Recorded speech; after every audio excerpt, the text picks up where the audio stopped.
இந்த உலகத்துல பலர் திருவண்ணாமலை கிரிவலம் வர்றாங்க. ஆனா ஒரு ரகசியம் தெரிஞ்சுக்காம தான் வர்றாங்க. அந்த ரகசியம் தெரியாம கிரிவலம் வந்தா அதன் உண்மையான பலன் கிடைக்காம போகும்னு சித்தர்கள் சொல்றாங்க. அந்த ரகசியம் என்னன்னு தெரிஞ்சுக்கணும்னா இந்த வீடியோவை ஸ்கிப் பண்ணாதீங்க. இந்த பிரபஞ்சம் பஞ்சபூதங்களால் ஆனது. பூமி, நீர், நெருப்பு, காற்று, ஆகாயம். இந்த 5 சக்திகளும் சேர்ந்தால்தான் உயிர் உருவாகிறது. ஆனா இந்த 5 பூதங்களையும் ஒரே இடத்துல உணர முடியுமா? முடியும்.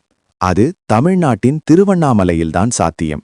இங்கு மலை இல்லை, இது உயிருள்ள சிவன்.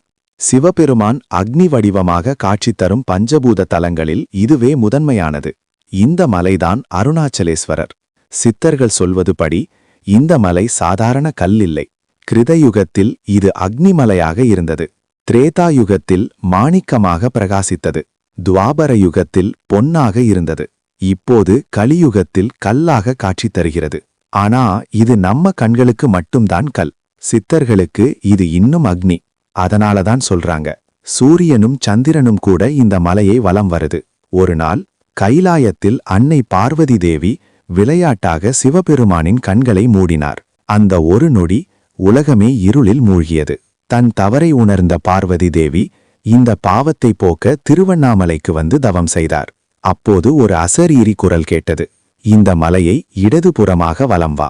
அவர் முழு பக்தியுடன் கிரிவலம் வந்தார். அவரது பக்தியில் மகிழ்ந்த சிவபெருமான் தனது இடது பாகத்தை அளித்து அர்த்தநாரீஸ்வரராக காட்சி தந்தார். அன்று முதல் கிரிவலம் ஒரு சாதாரண நடை இல்லை, அது ஒரு ஆன்மீக பயணமானது. ஆனா கிரிவலம் எப்படி ஆரம்பிக்கணும்னு பலருக்கும் தெரியாது.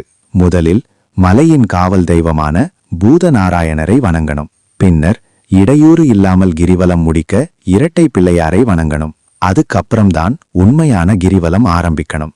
இந்த ஒரு விஷயத்தை தான் பலர் தவறு விடுறாங்க. கிரிவல பாதையில் முதலில் சந்திப்பது இந்திரலிங்கம். இது சாதாரண தலம் இல்லை. இங்கதான் உங்க வாழ்க்கை விதி புதிதாக எழுதப்படுகிறதுன்னு சொல்றாங்க. ஆயுள், ஆரோக்கியம், செல்வம் அனைத்துக்கும் ஆரம்பம் இங்கதான். அதனால இங்க நிதானமா நின்று மனசார பிரார்த்தனை பண்ணணும். அடுத்து வரும் அக்னிலிங்கம். இது சக்தி தரும் இடம். நோய், பயம், எதிரிகள் இவையெல்லாம் நீங்கும்னு நம்பிக்கை. ஆனா இங்க ஒரு மர்மம் இருக்கு. ஒரு நாள் வேதம் ஓதிக்கிட்டு வந்த சிலர் திடீர்னு 2 பெரிய புலிகள் முன்னாடி வந்துச்சு.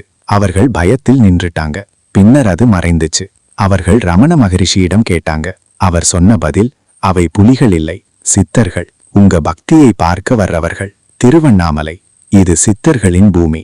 இடைக்காடர் சித்தர், பூண்டி சித்தர், பாம்பனையான் சித்தர் இவர்கள் இன்னும் இருக்காங்க. ஆனா நம்ம கண்களுக்கு தெரியாது. உண்மையான பக்திக்கு மட்டும் தெரியும். பௌர்ணமி இரவுகளில் இவர்கள் கிரிவலம் வருவதாக நம்பப்படுகிறது. அருணாச்சல மலையில் ஆயிரக்கணக்கான மூலிகைகள் உள்ளன. இந்த மலையில் வீசும் காற்றே ஒரு மருந்து. அதனாலதான் சொல்றாங்க, செருப்பு இல்லாமல் அமைதியாக மெதுவாக நடக்கணும். ஒவ்வொரு அடியும் உடம்பையும் மனசையும் மாற்றும். இந்த மலையில் 108 மூலிகைகளாலான மூலிகை லிங்கமும் உள்ளது. இதில் நன்னாரி, வல்லாரை, கீழாநெல்லி பல அரிய மூலிகைகள் அடங்கியுள்ளன.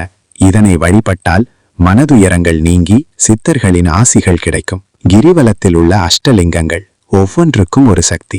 யமலிங்கம் வாழ்க்கை பிரச்சனைகள் தீர்க்கும். நிருதி துன்பம் நீக்கும்.